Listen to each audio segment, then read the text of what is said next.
selamat siang teman-teman semua. Apa kabarnya nih? Semoga kalian baik-baik aja ya di rumah. Oke teman-teman, selamat datang di webinar Save People, Save Earth di mana episode 2020 bersama narasumber Green Welfare Indonesia. Kenalin, nama aku Fidel. Dan aku Sherin, dan teman-teman kembali lagi, gak bosan-bosan kita akan mengenalkan diri dulu. Kita adalah MC di acara webinar Save People, Save Earth hari ini. Oke teman-teman, kita juga masih bakal sebentar menunggu teman-teman yang lain yang mungkin masih dalam perjalanan untuk ada di room ini. Sebelum itu aku mau kasih tahu dulu sebuah informasi yaitu mengenai e-certificate. Jadi teman-teman, buat kalian yang ada di Zoom ini, namun kalian belum melakukan registrasi, kalian bisa melakukan registrasi terlebih dahulu untuk mendapatkan e-certificate. Caranya gimana? Caranya gampang banget. Kalian bisa tinggal langsung klik aja link yang ada di sini, yang tertera di share screen, atau kalian bisa juga scan barcode-nya. Tapi teman-teman yang udah registrasi, kalian nggak perlu khawatir karena kalian nggak perlu registrasi ulang, kalian sudah akan mendapat e-certificate, dan e-certificate akan dibagikan maksimal H+7 dari rangkaian acara manifesto berlangsung di website manifesto, yaitu www.manifesto.online. Jadi sekali lagi, ini adalah link registrasi untuk teman-teman yang belum melakukan registrasi. Lalu kalian juga kalau punya pertanyaan nih mengenai e-certificate, kalian bisa langsung hubungi saja CP yang tertera di share screen berikut. Mungkin informasinya seperti itu saja, tapi kita juga sebelum memulai acara ini, aku mau ngasih tahu dulu ke kalian kalau tema manifesto di tahun ini adalah One Planet Economy. Nah, One Planet Economy itu sendiri apa? One Planet Economy itu adalah tema yang menggambarkan cara manusia dan bumi itu dapat hidup secara beriringan, seiring dengan bertambahnya populasi manusia. Agar nih kita semua itu mampu hidup dengan cara yang berkelanjutan. Hal ini juga menyadarkan kita akan pentingnya pembangunan berkelanjutan yang berprinsip memenuhi kebutuhan sekarang tanpa mengorbankan pemenuhan kebutuhan generasi masa depan. Jadi memang penting banget teman-teman untuk kita menjaga lingkungan kita, untuk menyiapkan generasi masa depan kita juga agar tetap dapat tinggal di satu-satunya planet kita dengan nyaman dan aman. Oke teman-teman, sebelum kita mulai, ada beberapa peraturan juga yang mungkin bisa dibacakan oleh Fidel. Boleh banget Sherin. Oke teman-teman, jadi sekarang aku bakal bacain beberapa peraturan yang berlaku selama acara webinar ini berlangsung ya. Yang pertama, peserta diwajibkan untuk mematikan suara atau mute selama kegiatan webinar berlangsung.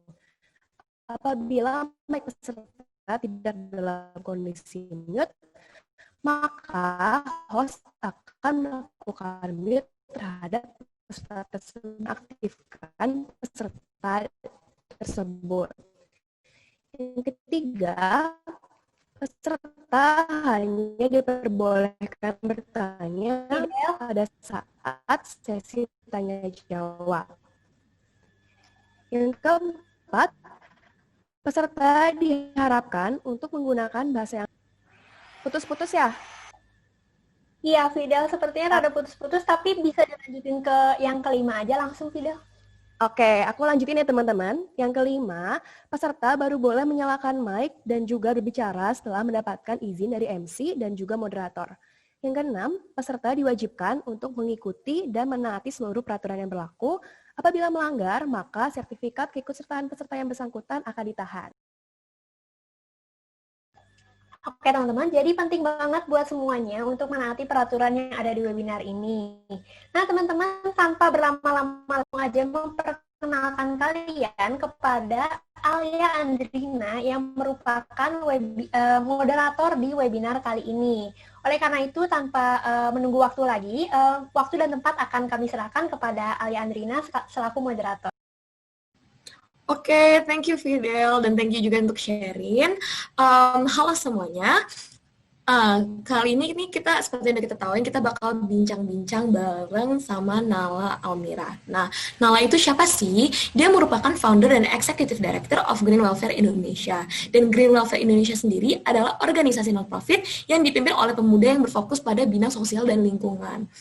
Nah, teman-teman, sebelum kita mulai dan sebelum nih kita panggil Nalanya, aku mau disclaimer dulu nih teman-teman. Karena Nala ini tuh dia itu emang lebih fluent berbahasa Inggris. Jadi nanti kalian gak usah khawatir kalau misalkan gimana-gimana, karena aku bakal di sini bantu untuk nge-translatein untuk teman-teman semua yang mungkin kurang fluent juga dalam bahasa Inggris. Selain itu, teman-teman kalau yang mau bertanya, itu boleh banget di kolom chat, dan bertanya nggak harus pakai bahasa Inggris ya teman-teman, boleh banget bertanya pakai bahasa Indonesia. Nah, kalau gitu tanpa lama lagi, kita panggil ya Nalanya. Halo Nala. Hi, Kalia. Hi, how are you? Thank you. Thank you everyone for joining. Ya, kayak aku seneng banget ya kamu bisa datang di acara Manifesto kali ini. Kalau gitu kita langsung aja ya, aku langsung aja tanya-tanya nih Nala ke kamu. Nah, yang pertama, aku mau nanya, boleh nggak kasih tahu ke kita gimana awal mula terbentuknya Green Welfare dan apa sih tujuannya dari Green Welfare tersebut? Alright, so Green Welfare started out of a guilt that I've kept inside me for a long time. Sejak SD kita sudah diajarin, the basic fundamental facts about greenhouse gas emissions or how plastik itu sangat menghancurkan lingkungan kita. But you don't get educated about what we should do about it or what is compulsory for us to do about it. They don't teach us the scary facts that make us really wake up. They don't teach us how plastic takes around 300 years to be biodegradable, or how to live a zero waste lifestyle, or how 1 kilogram of meat produces 13 kilograms of carbon emissions. I knew that it was never okay to just be ignorant about our environment, but I've also never had the courage to do something about it either. I think all of us has already felt that at some point. Banyak banget orang yang selalu bilang, oh, I really do want to do something about the environment, or I really do want to care about the environment, but they're just words if you don't do any actions about it. And so one day I made sure that I don't want to be one of those person who disappoints our environment like our past generations. This problem has been going on for decades and it's never having a positive outcome. There are some steps that are making it better, but no reliable reality that made the situation better. Aku tuh percaya kalau kita tuh cuman tamu di lingkungan kita in this world. Bahkan hampir semua pohon di dunia ini lebih tua dari kita. But we all, as guests in this Mother Earth, we disrespect it. Life to live, all of it we destroy just for either our pleasures or the world economy. And I think that was the start of Green Welfare and the realization of how I should start respecting our environment more as a citizen and a guest on this earth. Dan juga untuk membantu those who are in need. Karena aku nyadar kalau I am one of the fortunate, and we all are one of the fortunate and lucky people yang beruntung, dan gak semua orang di Indonesia beruntung. Oke, keren banget ya teman-teman. Jadi intinya adalah Green Welfare itu terbangun karena perasaan bersalah dari Nala sendiri. Dan dia merasa kalau misalkan hal seperti fakta-fakta yang berat dan fakta-fakta yang benar-benar merugikan banget untuk bumi itu nggak kita pelajarin setiap hari di sekolah. Dan kita cuma tahu yang kayak 3R dan segala macam, but what actually destroy dan kayak apapun yang merusak lingkungan itu kita nggak selalu belajar di sekolah. Dan akhirnya Green Welfare itu terbangun karena she want to do it gitu. Dia merasa kalau misalkan kita cuma pengen-pengen doang, ya nggak bakal terjadi sebelum kita lakuin. That's so inspiring, Nala. Thank you very much. Can you just explain to me like a little bit kayak apa sih tujuannya dari Green Welfare gitu? Kayak what do you expect dan apa keinginan kamu untuk si Green Welfare tersebut? Alright, I'm gonna start about the name of Green Welfare itself. If in English, green itu warna basis lingkungan, the basic color of nature. Pas orang dengar kata warna hijau, pasti the first thing that comes to their mind is the environment. And welfare artinya kesejahteraan. So when you put those two words together, it is trying to implicate the protection of nature and society. So I want when people hear the word green welfare, they instantly think about the well-being of our society and environment, which is what our organization strives for, and how dua hal ini sangat penting. Ide movement Green Welfare itu measures one solution that covers two very fragile problems that are going right now, which is our humanitarian crisis and our climate crisis. We all know that Indonesia sudah benar-benar di ujung untuk dua hal ini.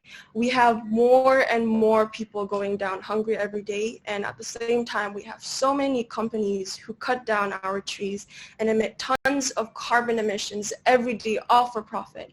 And Green Welfare itu mencoba untuk mengatasi these two very important things at the same time, through awareness for now. A movement itu tidak bisa dibilang sukses kalau tidak banyak orang ngelakuinnya. So for now, Green Welfare's movement is trying to achieve that success, starting with awareness. We are trying to open the eyes of youth and basically everyone tentang the cruelty of animal agriculture atau industri daging. Karena actually our movement is one of the easiest things a person can do to battle climate change tanpa ngerugiin orang-orang dan lingkungan, which is going plant-based. Now we focus on three things, which are zero hunger, achieve food security and responsible consumption, and the third one is promote sustainable agriculture. I'm just going to share my screen.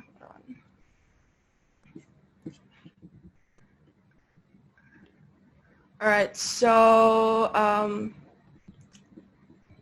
hold on.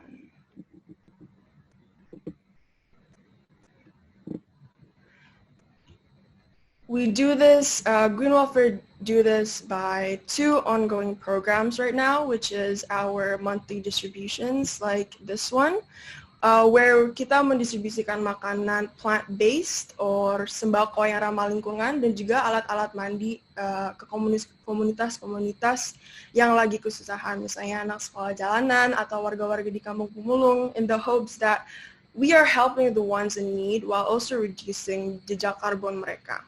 Dan our second program itu wakaf hidroponik, di mana kita menginstal unit-unit hidroponik di komunitas-komunitas tersebut to provide these communities dengan sumber makanan yang nabati.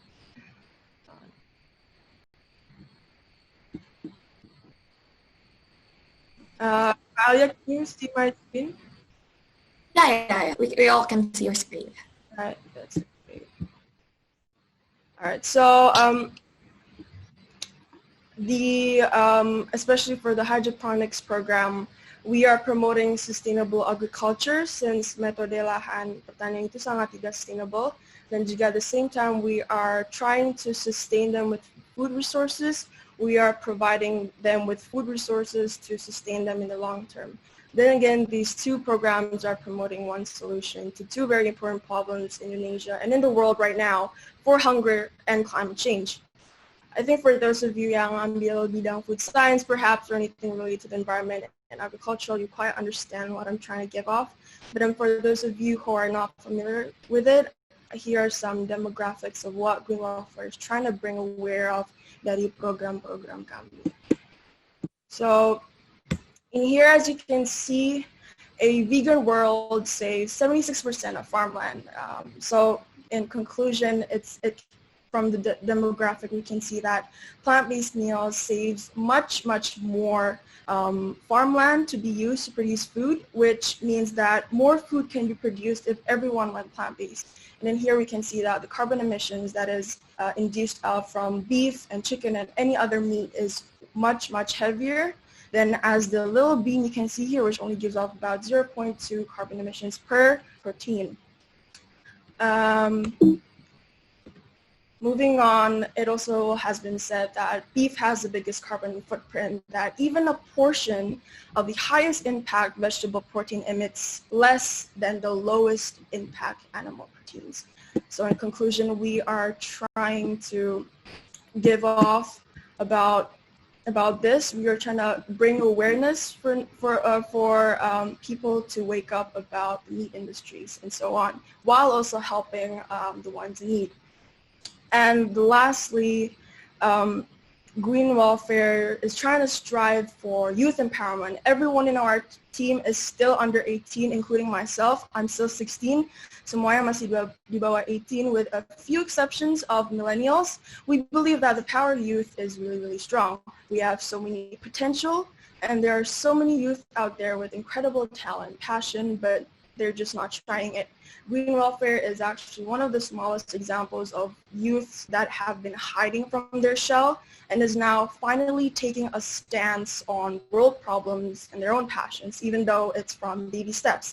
We want to inspire those who feel like their age can limit what they can do for this world, because that's not how it is, and make sure that they know that any good thing, mau itu kecil atau besar, will impact someone or something out there. Oke, that is so inspiring. Dan teman-teman, intinya itu adalah Green Welfare di sini tuh untuk meningkatkan awareness ya, dan untuk meningkatkan isinya untuk menjadikan sebuah movement menjadi nyata, untuk menjadikan sebuah movement untuk selalu berjalan. Yang kita butuhkan adalah suara. Dan di sini Green Welfare merupakan salah satu contoh suara dari para pemuda. Dan di sini actually Green Welfare is actually like kayak breaking the boundaries in a way, kayak proving ke kita semua, memperlihatkan kita semua bahwa anak-anak muda itu punya suara dan anak-anak muda itu punya kreativitas, tapi apa yang harus kita lakukan adalah kita harus jalan dan we just need to do it right. Nah, di sini aku juga tadi udah dapat banget, keren banget kalau misalkan Kanala juga bilang masalah Green Welfare itu menyelesaikan dua masalah terbesar. Goalnya adalah masalah untuk environment problems dan social problems. Nah, aku di sini mau nanya lagi nih ya untuk Nala. You talk a lot about kayak tadi masalah resource dan segala macam, dan itu tuh adalah salah satu masalah yang gak di banyak orang tahu kan, masalah kayak why going a vegan is actually a good thing dan kenapa itu bisa help environment dan help kayak apa ya, food problem segala macam, dan bahkan naikin welfare orang-orang. How would you kayak menjelaskan itu without database dan ke teman-teman sekarang semua, simply just kayak ngejelasin kayak ini tuh adalah hal yang salah satu difokusin oleh Green Welfare, dan kalau kita ngelakuin ini, we will actually create kayak kita bakal apa ya, kayak bagus banget gitu loh untuk kita semua. Just like the summary of it. I'm sorry Nala, you're still muted. I'm sorry.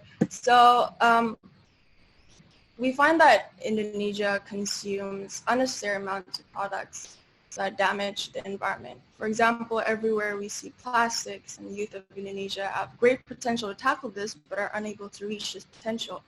So what you can do is go on a small step to a healthier diet. How? Because again, we believe that plant-based is the single best thing you can do to contribute to climate change. The reality is changing your diet is more simple than avoiding plastic. We see plastic everywhere karena memang plastic is sometimes compulsory for some things and memang kadang nggak bisa di-avoid. Whereas consuming plant-based or having a responsible consumption lifestyle is something that is under our control, under our mindset. It's just whether we want to change or not. It's about self-control. And we obviously know kalau tentang plastic, it's not under our hands or control to fully cut plastic usage. It's not in our powers to go to every single company and tell them to stop using plastic. Even if we try to reduce plastic starting in our homes, no matter how much we try to cut plastic, pasti ada sesuatu yang butuh plastic. And yes, of course, I'm encouraging you guys and everyone to please reduce your unnecessary plastic usage as much as possible. But what I'm trying to convey is that when it comes to a healthy diet and reducing meat, it is completely under your hands, and there are so many environmental benefits of it. You can Google, even if when you Google 5 things to do for this earth, the top 3 is to reduce meat. And so when it comes to a healthy diet and reducing meat, the thing is we can do it under our own mindset. It is just about self-control. And the thing is, we don't actually really need proteins or meat proteins. I'm not going to get into that because I'm not an expert in food science.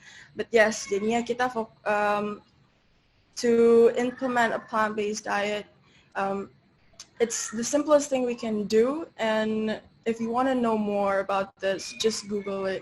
It's something that's very easy to implement, and yeah.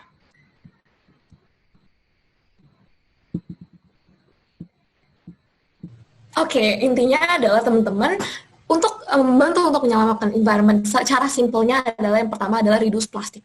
Itu adalah kayak topnya, dan kalau misalkan kalian Google, kalau misalkan kalian cari di mana-mana, reducing plastic dan mengganti pola makan kalian menjadi plant-based, itu bakal jadi sangat beneficial untuk bumi ini. Dan pastinya intinya adalah mindful buying ya, dan mindful of your consumption ya, intinya harus apa yang kita konsumsi kita harus tahu datangnya dari mana, kita harus tahu mereka itu bakal akhirnya kemana, dan sebenarnya untuk masalah plant-based itu tadi juga dijelasin juga sama Kanala, dan mungkin aku kurang overview, itu tuh untuk menghasilkan sedikit daging itu energi yang dibutuhin itu banyak banget loh teman-teman, dan intinya itu akan sangat merugikan untuk environment in general, padahal kita cuma makan daging kan, dan kita nggak tahu nih, sekarang teman-teman udah pada tahu kan, kalau mengganti daging itu juga salah satu cara untuk meng-help environment loh teman-teman.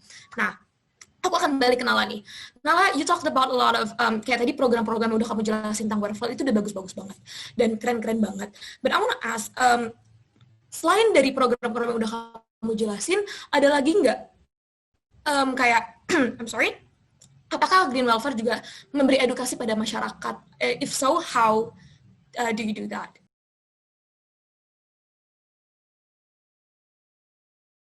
I'm sorry, Nala, you still muted. I'm sorry. So right now we are actually going to try to focus more on that. We come from a very small team for now, and we just recruited new team members to be assigned to focus on environmental education about these things through, let's say, educational posts, webinars, workshops, or perhaps one-day environmental edu classes.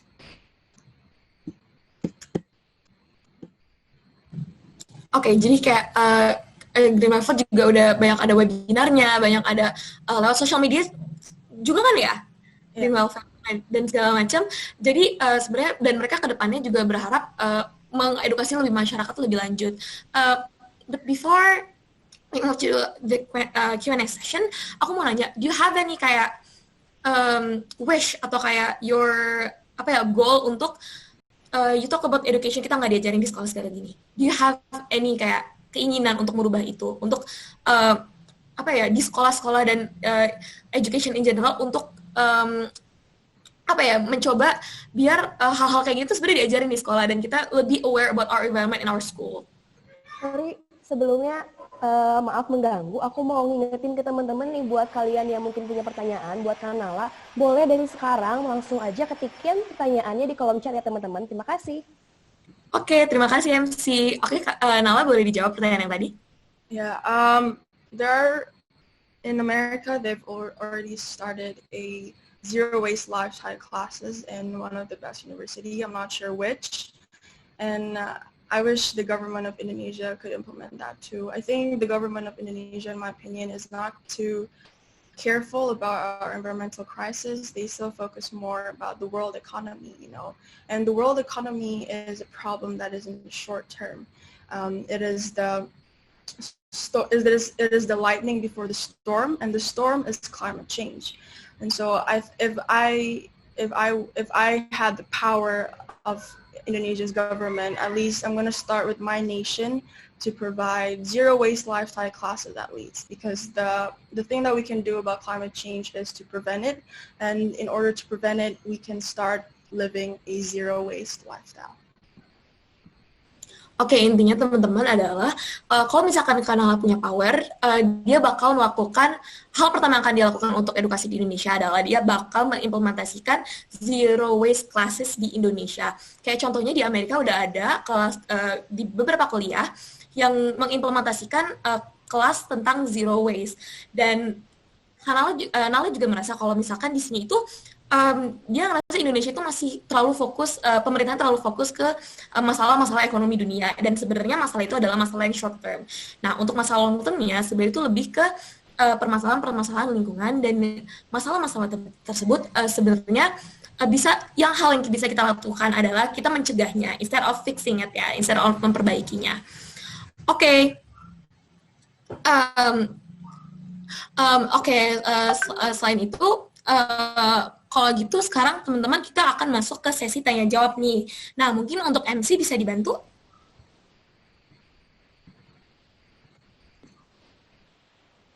Oke, aku mau ngingetin lagi dulu nih ke teman-teman, buat yang mungkin punya pertanyaan, boleh langsung diketik di kolom chat ya teman-teman.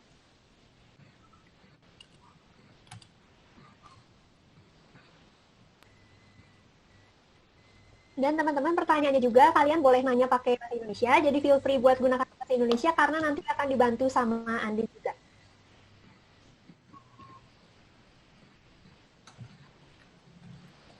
Oke, Andin di sini udah ada pertanyaan dari Maria Angelina. Mungkin boleh tolong dibacakan, Alia?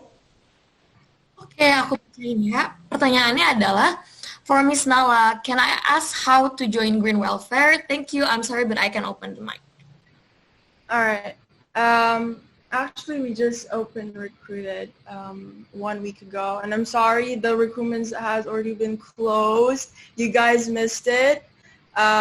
But there are some ways that you can personally contribute to Green Welfare's movement, which is going plant-based. And yeah. Nah, teman-teman, jadi intinya maaf banget kalau misalkan open recruitment-nya Green Welfare itu udah baru aja, bener-bener baru aja ditutup. Jadi kita miss it ya. Tapi banyak banget cara yang kita bisa lakukan untuk ngebantu Green Welfare, yaitu tentang kayak, tadi udah dijelasin juga sama Nala, kalau misalkan kita itu bisa ganti pola makan kita jadi lebih plant-based dan kayak mengurangi plastik botol juga ya. Intinya kita bantu untuk raise awareness tentang masalah lingkungan. Nah, MC ada lagi nggak nih yang nanya? Mungkin teman-teman juga bisa cek aja kali ya ke IG-nya Green Welfare. Siapa tahu bisa nanti ada open recruitment lagi. Kalian bisa pantengin terus aja dan ikut join mungkin sama Green Welfare. Oke, Andin, sekarang udah ada pertanyaan dari Fari. Mungkin bisa dibantu dari Sultan maksudnya. Boleh minta dibantu dibacakan? Terima kasih. Oke, pertanyaannya adalah, is there any initiative done by the government of Indonesia for green environment? Nah, intinya adalah pertanyaan, apakah ada inisiatif yang dilakukan oleh pemerintah Indonesia untuk masalah lingkungan? The one that I know of is there's a thing, the project done by the government, which is that the government supports and funds green projects, and that's one of the programs that I know about the government. Yeah. Oke, jadi salah satu inisiatif dari pemerintah itu lebih kayak ke fundingnya. Is this for green welfare or not? No, it's for corporates. Oke, jadi untuk masalah korporasi yang mengimplementasikan si green environment kayak gini ya, maksudnya yang aware tentang masalah-masalah yang lebih ke fundingnya. Oke, Sultan, apakah sudah terjawab?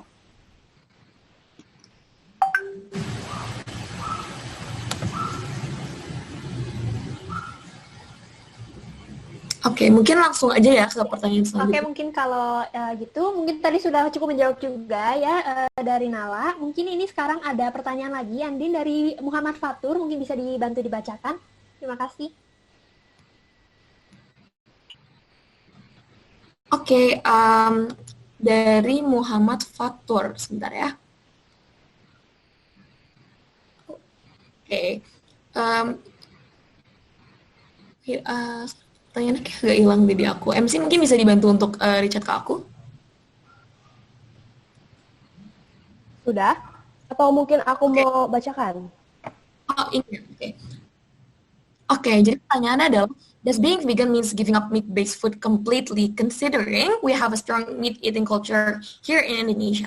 Nah, pertanyaan itu, teman-teman, adalah apakah jadi vegan artinya kita benar-benar menghilangkan makan daging, considering atau kayak menyesuaikan kalau misalkan di Indonesia itu sebenarnya banyak banget kayak masakan-masakan yang pakai daging seperti itu. Of course, if you can, that's all right, but it doesn't necessarily have to, because meat eating culture, again, like what the question said, is already very, very strong in Indonesia. Not even Indonesia, in the whole world. We have been carnivores for a very long time, and so it is completely almost impossible to cut meat consumption completely. But what we can do is to reduce it. Reducing meat is what you can do. Try to go plant-based, let's say twice a week.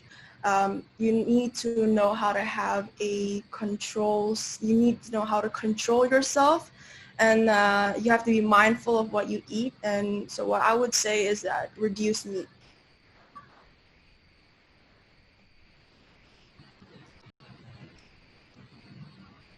Oke, intinya adalah kalau misalkan di Indonesia banyak banget makan makanan enak yang pakai daging teman-teman, dan gak cuma di Indonesia sebenarnya di seluruh dunia itu kayak gitu. Nah, intinya um, intinya adalah kalau misalkan kalian nggak bisa bener-bener 100% menghentikan makan daging, at least kurangin aja ya teman-teman makan dagingnya, karena itu bakal berkontribusi banget untuk kayak masalah demand dan segala macam. Oke, thank you tadi siapa yang bertanya ya? MC boleh dibantu mungkin? Oke, tadi dari Muhammad Fatur. Jadi mungkin benar kata Nala tadi, mungkin kita tidak perlu completely stop makan daging, tapi bisa start dari sesuatu yang kecil. Jadi mungkin proses ya. Jadi kayak cutting off our consumption di dagingnya, dan nanti kita lebih memilih ke plant-based. Oke, sekarang ada pertanyaan lagi, Andin, dari Fari. Mungkin bisa dibantu dibacakan? Oke, nah pertanyaannya adalah, hey Nala, can you recommend some ways organization or individuals could offset our greenhouse gas emission? Nah, pertanyaannya teman-teman, aku translate ya, adalah, halo Nala, bisa nggak kamu merekomendasikan berbagai cara untuk organisasi ataupun sebagai individual untuk mengurangi atau mengoffset karbon emisi gas yang kita produce? Alright. I'm just going to share my screen again for this question. All right, so you can make changes in your own life, at home, at work, and in the community. It doesn't have to necessarily be by joining an organization. You can do it by supporting local farmers or markets and making sustainable food choices. And the thing you can do most to contribute to world hunger and also greenhouse gas emissions is by fighting food waste. By not wasting your food, it is the simplest thing you can do to fight zero hunger and climate change. One of the simplest things you can do is food waste, not doing food waste. One thing that I wanted to convey is that the misconceptions about global hunger is that global hunger isn't about a lack of food. Right now, the world produces enough food to nourish every single being in the planet, but the problem is that nearly a third of all food produced each year is squandered or lost before it can be consumed. So as you can see here in the infographic, imagine what one farmer could do if all that food was not wasted. And again, for responsible consumption, it is also one of the single best thing you can do to reduce your carbon footprint. And which again, I have two words only for that, which is reduce meat. Mungkin memang itu sesuatu yang sangat susah. It is in our blood that we should consume meat. We feel like meat is something that we cannot survive with. And that's okay. The problem, again, with meat consumption is that sometimes we induce it too much. Dan kita semua tahu kalau sesuatu yang kelebihan juga tidak baik. Looking at the health aspects, too much meat is not good for our health either. It increases our chance of heart disease in a very significant chance. And a lot of people think that going plant-based isn't going to have much effect. And that is true kalau cuman sedikit orang yang ngelakuin this plant-based lifestyle. Dan kalau cuman ngelakuinnya sekali-sekali. The key in here is about sustainability, harus konstan. Take baby steps, like what I said before. Try going plant-based, let's say twice a week. Or only eating meat 2 days a week. You can then narrow it down to being plant-based every day with only a cheating day, let's say twice a month. Of course, one person can have very little impact on this. Tapi if every single person does this, it will make an impact. Then it also sparks curiosity. The thing about influencing other people is that it starts with you. Sejak aku switch ke plant-based, banyak banget yang nanya tentang gaya hidup ini. Vegan itu apa sih? What are the benefits? Then I try to briefly tell them about this and influence them about why I went plant-based. And from there, if you do that, you are already bringing awareness. So one more thing about going plant-based is that around 20% of global greenhouse emissions are right now in the meat industries. And so according to my research, if we all went vegan, the world's food-related emissions would drop by 70% by 2050. And if we implement it, we have a real chance to make world hunger as history and also climate change slow down. And in the facts, it says that a meat eater's diet requires 17 times more land, 14 times more water, and 10 times more energy. And so, as you can see here, the easiest thing you can do to reduce your carbon emissions is first support the organizations who are advocating against this issue, and second, to reduce your meat consumption, third, reduce your plastic, of course, and fourth, do not waste any food. Take what is necessary and don't take more than what is necessary. Oke, thank you banget Nala. Nah, intinya teman-teman, cara paling gampang untuk mengurangi emisi gas kita adalah yang pertama, kita harus nge-support organisasi-organisasi yang mendukung gerakan ini dan organisasi yang mendukung sustainability dan sebagainya. Dan cara paling mudah kedua adalah kita coba mengganti pola diet kita menjadi yang plant-based.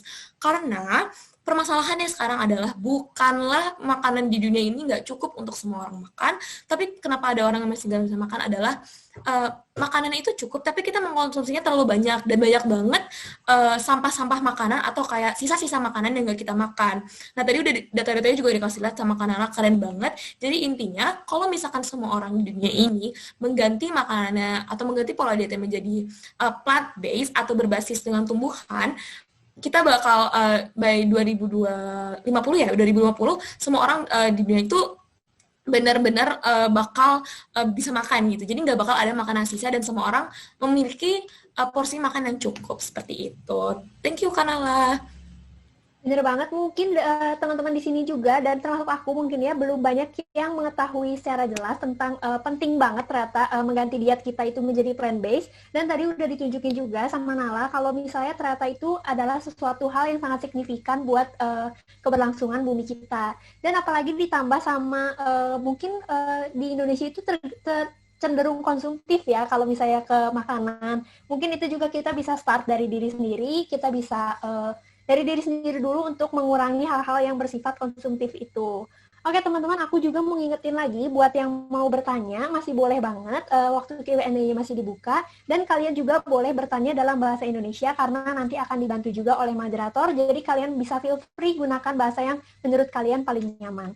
Oke, ada pertanyaan lagi, masuk lagi. Oke, langsung aja. Jenny, Andi. Jadi boleh mungkin tolong dibacakan ya, Amin. Terima kasih. Oke, ini pertanyaannya dari Jenny. Pertanyaannya adalah, Hai Nala, menurut kamu metode apa yang paling cocok diterapkan di Indonesia dalam menjalankan zero waste? Zero waste means that you are nggak ngerugiin lingkungan dan juga yourself. For me personally, what I do to implement a zero waste lifestyle is that, again, of course, plant-based. I go plant-based.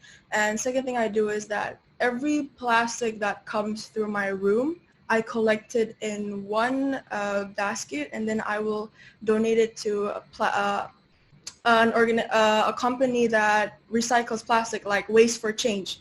And that's one thing you can do. Second thing to do zero waste is that you can reduce your energy consumption, which is your air conditioner. Matiin AC, let's say 6 hours a day and 8 hours a day. Feel the fresh air for once. You don't always need to be feeling about air conditioner because that consumes a lot of energy. And things that I also do is, again, awareness. Awareness is very important. Giving education, any education that you give off, whether how small the information is, it will always be beneficial for someone else. One more thing that I would suggest to implement a zero waste lifestyle, especially in Indonesia, is to reduce, for right now in the pandemic, I guess you have to use your personal transportations, but let's say one day if the pandemic is already gone, use more of public transportation because transportation gives off a lot of air pollution, and I think that's it for me. Oke, intinya kalau dari Nala sendiri adalah hal paling mudah untuk yang dia lakukan untuk zero waste kan zero waste itu intinya kita tidak berkontribusi hal buruk untuk planet kita ya, kita tidak mengeluarkan bad influence untuk planet kita. Tapi hal yang dia lakukan adalah pertama kayak tadi udah dijelaskan berkali-kali adalah go plant based atau jadi dietnya itu diubah menjadi lebih fokus ke tumbuhan. Selain itu juga hal-hal mudah adalah kayak misalkan ada setiap plastik botol plastik yang dipakai sama Nala akan ditabung atau ditumpuk dulu, ditaruh di satu tempat, nanti akan didonasikan ke tempat-tempat yang menerima sampah plastik tersebut yang akan bantu recycle seperti contohnya Waste for Change. Nah, selain itu juga hal yang mudah untuk kita lakukan adalah hal-hal simple seperti kayak mematikan AC karena AC itu juga merusak udara kita ya, kayak ada carbon footprint-nya juga.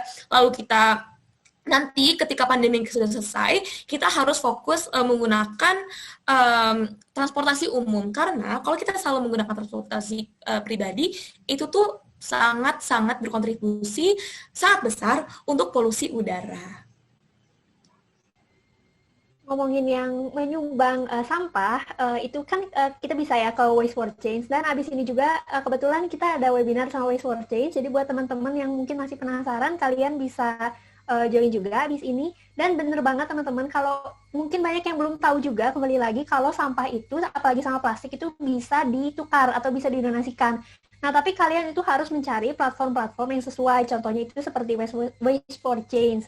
Jadi penting banget kalian bisa googling aja atau searching di Instagram atau mungkin cek juga Instagramnya Green Welfare karena banyak juga informasi yang pastinya penting dan bisa menjadi bekal lah untuk hidup kalian dan gimana kalian bisa hidup lebih selaras dengan lingkungan, teman-teman. Oke, ini sekarang ada pertanyaan yang masuk lagi. Andin, boleh minta dibantu dibacakan. Pertanyaannya adalah dari William.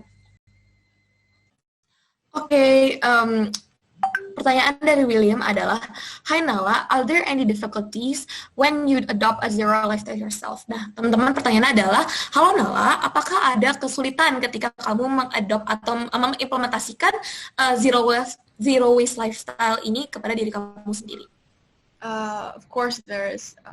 Especially when I switched to plant-based, it was really, really hard to avoid chicken because I really love chicken and I had to give that up for who knows till when, hopefully forever.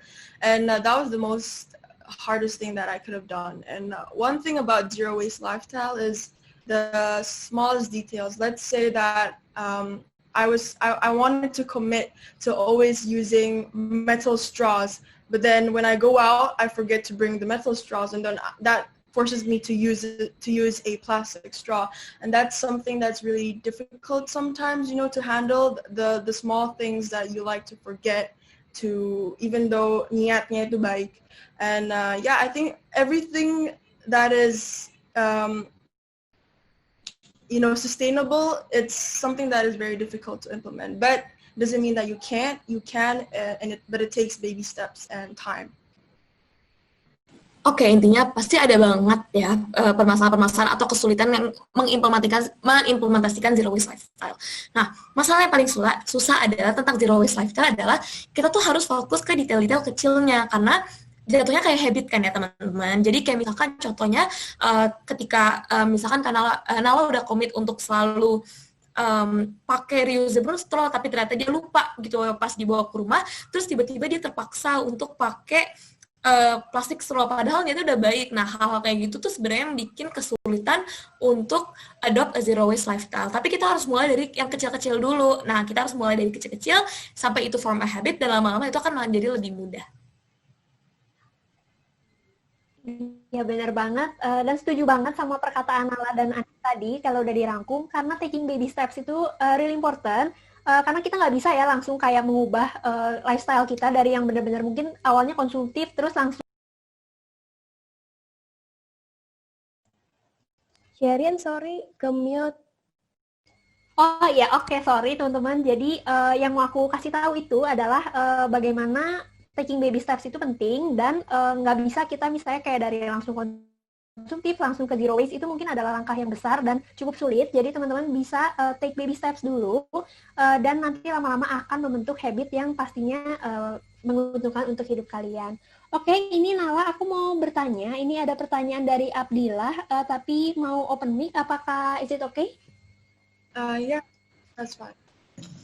Oke, untuk Abdillah, kalau begitu dipersilahkan. I would love you to argue with me because there's some things that I argue with my teacher. So let's suppose we're in a perfect world. All of us want to be a vegan, and then my question is, how are you supposed to open more farm and within limited land? And keep in mind that we have a farm method like hydroponics and vertical farmland, which is also efficient. But my problem is most of the protein-based plant that we need to survive, like almond, require a lot of water and plant, which took years to actually grow, and then also it's water intensive to actually grow them. And do you think that's sustainable in the future? Because I don't think it's possible if we live, all of us live in a vegan society. I'm not sure I quite get the thing, but what I get is that some food resources require long years to produce, if I'm not mistaken. Correct. Yeah, that's almond. Yeah, almond. But then again, plant-based resources are so much varieties, and there's even right now in our hydroponics farm, and we produce, let's say, kale, and that only takes around 4 weeks. And again, like what I said, I did not say that we all should be vegetarian or vegan or plant-based, because it is impossible. It is 95% impossible for the whole world to go vegan. Again, I am suggesting that I want to see a world where people reduces meat consumption. Only reducing meat consumption is what I would suggest. Thank you for the question, by the way, Abdullah. Thank you. Oke teman-teman, intinya tadi pertanyaannya adalah Abdillah nanya, itu kan hal yang susah banget untuk dilakuin ya untuk semua orang untuk menjadi vegan or plant-based. Dan intinya itu lebih ke keluhan kayak apalagi plant-based itu agak lebih lama dan lebih susah, lebih tricky untuk diproduksi ya teman-teman. Nah tadi Kanala jawabnya adalah itu emang nggak mungkin semua orang di dunia ini akan jadi vegan dan secepat itu dan akan jadi vegetarian juga. Tapi hal yang paling gampang untuk kita lakukan adalah kita mereduce consumption-nya. Kita mengurangi consumption-nya karena untuk memproduksi sedikit daging itu membutuhkan banyak sekali emisi gas seperti yang tadi sudah dijelaskan oleh Kanala. Oke, thank you banget Andin dan Nala. Mungkin sudah menjawab ya dari tadi tanggapan dari Abdillah juga. Sekarang ada pertanyaan lagi dari Ferdi Samuel. Mungkin bisa dibantu dibacakan, Andin? Oke, ini pertanyaan dari Ferdi ya. Pertanyaannya adalah, Hi Nala, what is the most common mistakes when people try to eat plant-based? Nah, pertanyaannya adalah, apakah kesalahan yang paling sering dilakukan ketika orang mencoba untuk mengganti dietnya menjadi plant-based? Firstly, it's nutrition deficiency, which is where you don't get enough nutrition. Sometimes people go plant-based without researching, because when you go plant-based, you need the correct amount of nutrition, and when people don't research about what nutrition they need and from what plant, they get a nutrition deficiency, which makes them not have enough proteins or nutritions, and that leads to health complications. And so going plant-based, you need a lot of research first, and it takes a lot of adaptation, but you will get there if you get the right research and the right motivation. Oke teman-teman, intinya adalah kesalahan yang paling sering dilakukan oleh orang yang mau merubah pola diet menjadi plant-based adalah ketika kita tidak memikirkan tentang nutrisinya. Jadi kasarnya makan sayur aja ya, nggak langsung research dulu gitu. Nah, Kayak contohnya banyak banget orang-orang yang kayak kekurangan proteinnya, kekurangan mungkin karbonnya segala macam dengan alasan dia cuma makan makanan plant-based. Padahal makanan plant-based itu banyak banget nutrisi-nutrisi yang ada di dalamnya, dan tentu saja nutrisi untuk semua apapun yang kita konsumsi itu harus pas, even if kita melakukan plant-based. Dengan demikian, kesalahan yang sebenarnya lebih fatal lagi adalah ketika orang nggak research dulu untuk menjadi plant-based. Emang awalnya mungkin agak lebih susah, tetapi ketika kita sudah research dan kita sudah mengerti, itu bakal gampang banget dan bakal lebih mudah untuk kita mengaplikasikan plant-based lifestyle ini ke dalam hidup kita. Bener banget. Mungkin research itu important ya teman-teman. Jangan kalian kayak langsung misalnya mau mengubah lifestyle kalian ke plant-based, tapi kalian nggak research dulu, itu mungkin bisa menjadi fatal. Karena sebenarnya kebutuhan nutrisi orang juga beda-beda, dan kalian bisa melakukan mungkin googling dulu, atau misalnya kalian lihat ke komunitas-komunitas vegan yang kalian tahu untuk mengetahui kayak the right amount for you buat kalian makan itu yang kayak gimana. Karena nggak semua orang juga mungkin nutrisinya sama ya, sekali lagi. Jadi kalian penting banget buat teman-teman untuk melakukan research dulu, penting research itu, gitu teman-teman. Mungkin kalau misalnya ini, apakah ada yang mau bertanya lagi? Karena masih bisa ya teman-teman, masih bisa bertanya di kolom chat, kolom chatnya masih dibuka, dan mungkin ini adalah kesempatan yang baik kali ya kalau menurut aku untuk bisa bertanya, dan di sini ada narasumbernya dari Nala juga. Kalian bisa mengetahui banyak tentang tadi kita udah dapat insight-insight, kalian bisa dapat sesuatu yang lebih lagi dengan bertanya teman-teman, jadi boleh banget.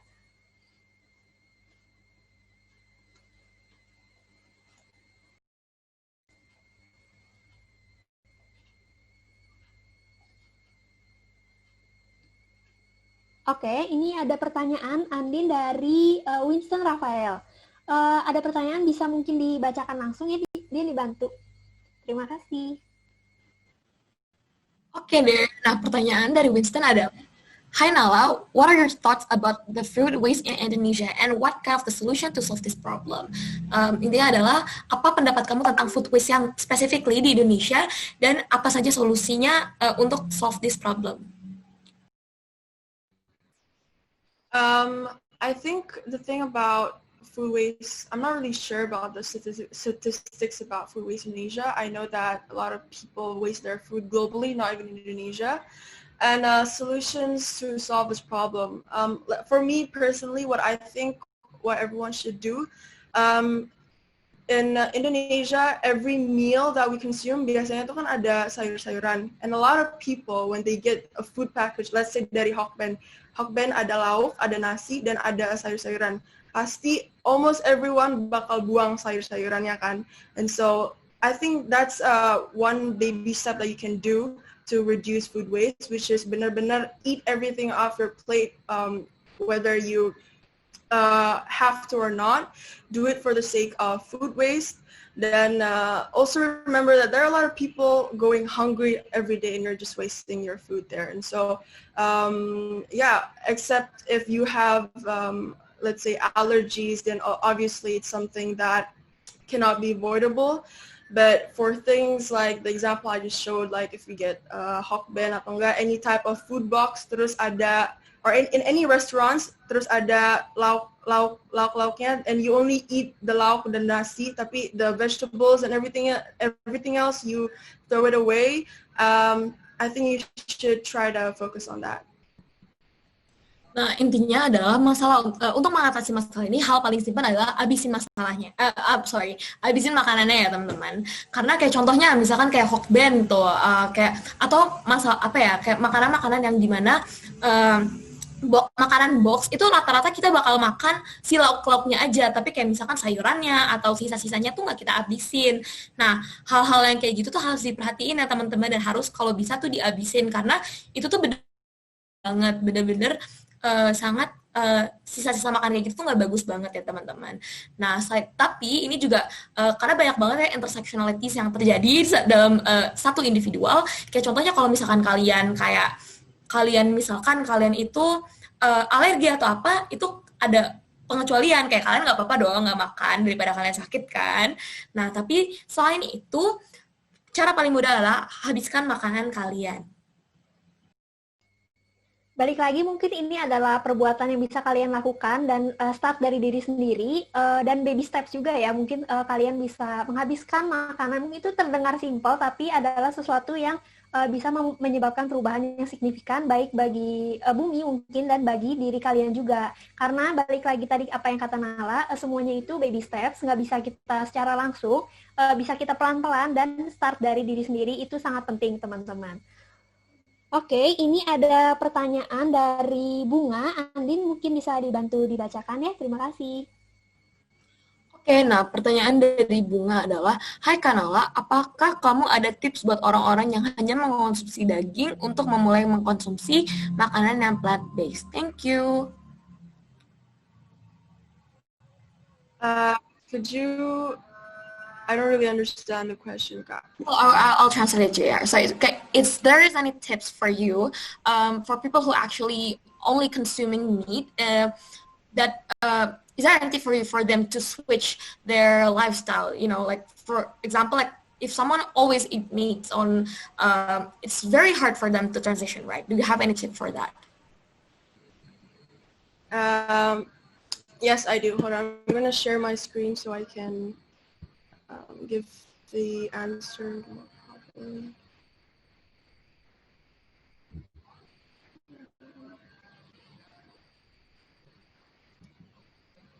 All right.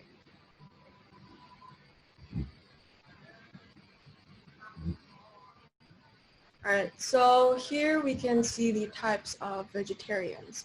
There's fruitarian, raw vegan, vegan, lacto-vegetarian, ovo-vegetarian, lacto-ovo-vegetarian, pescatarian, and flexitarian. It's a very simple graph to see what kind of vegetarians you are. And what I mean by baby steps is to go from the lowest of the chart. You can see flexitarian, where they eat everything. They also eat fish, chicken, and also beef, but occasionally. And then you start from there and then you go to the next step, which is pescatarian, where you only eat fish because fish has the smallest carbon emissions that are given off. And then you go slowly through lacto-ovo-vegetarian, where you completely cut your meat intake. For now, personally for me, I am in the lacto-ovo-vegetarian because I've only been plant-based for about 7-8 months. And so I still do eat dairy, but I completely try to cut it off, but it's just occasionally. But I've already completely cut my meat and chicken and fish consumption. So what I would suggest is go from the very, very baby steps. Let's say you go flexitarian for 3 months and then you cut down all the meat and then you go to pescatarian for another 3 months or 4 months and then you go to lacto-ovo-vegetarian. Of course, I wouldn't recommend going fruitarian or raw vegan. In my opinion, the best diet is ovo-vegetarian and lacto-ovo-vegetarian. Those are the two types of vegetarian that I would recommend to implement.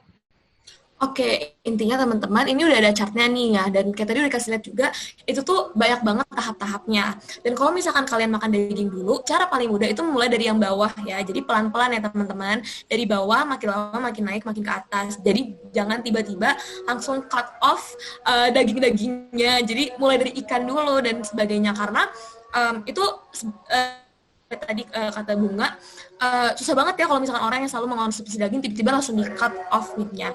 Dan kalau misalkan Kanala sendiri itu dia lagi di lacto-vegetarian ya, Nala ya?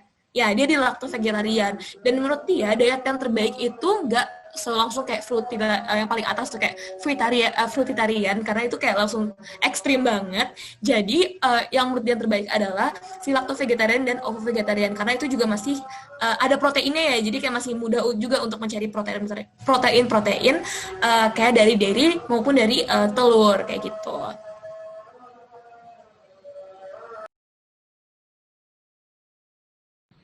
One thing that I would also suggest is that there are so many vegan alternatives right now. I have tried so many vegan burgers that really taste like fish or chicken, tapi sebenarnya soy protein. If you guys know Burgreens maybe, or just follow Jakarta Vegan Guide on Instagram, and there are so many vegan restaurants that will make you think that it is chicken or meat, but it's actually from soy proteins or tofu or beans. So just try it first. Don't underestimate a plant-based diet, because there are so many alternatives to it. Nah, intinya selain itu juga bisa banget kalian kayak follow Vegan Food God, is that right? Iya, di Instagram, karena itu tuh banyak banget kayak alternatif daging yang bakal men-trick otak kalian kalau kalian makan daging padahal itu kalian makan plant-based. Kayak contoh gampangnya kayak susunya diganti jadi susu kedelai dan segala macam. Itu banyak banget, dan rekomendasi dari Kanala adalah follow aja di Instagramnya Vegan Food God, karena itu banyak banget restoran yang bakal ngasih kalian makanan-makanan yang kayak gitu. Oke deh, nggak kerasa banget ya teman-teman, ini kita udah di akhir acara, dan tadi seru banget kita sama Nala ngobrol-ngobrol, seru banget, kita dapat banyak insight dan inspired banget, kayak untuk menjadi kayak Kanala, kalian juga bisa start your own movement mungkin, kayak kalian bisa mulai bikin gerakan-gerakan baru dan sebagainya, dan kita juga udah banyak banget insight, dan intinya teman-teman yang bisa kita dapetin dari webinar itu juga kayak kita jangan lupa untuk mereduce consumption kita, terutama food consumption, karena itu yang paling gampang. Nah, itu tadi juga Nala udah ngirim nama Instagramnya di kolom komen, jadi kalian bisa langsung lihat. Oke deh, thank you banget, thank you juga untuk Nala udah mau berbincang-bincang sama kita di hari ini di Manifesto. Aku balikin ke MC. Oke, terima kasih untuk Alia dan juga Nala nih udah sharing-sharing tadi sama kita.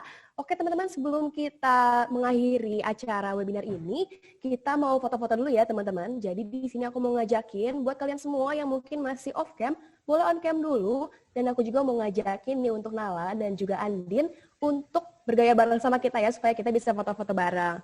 Oke, buat teman-teman dari dokumentasi, aku mau minta tolong buat foto kita semua ya. Mulai dari slide yang pertama mungkin ya. Oke, 1, 2, 3. Slide selanjutnya.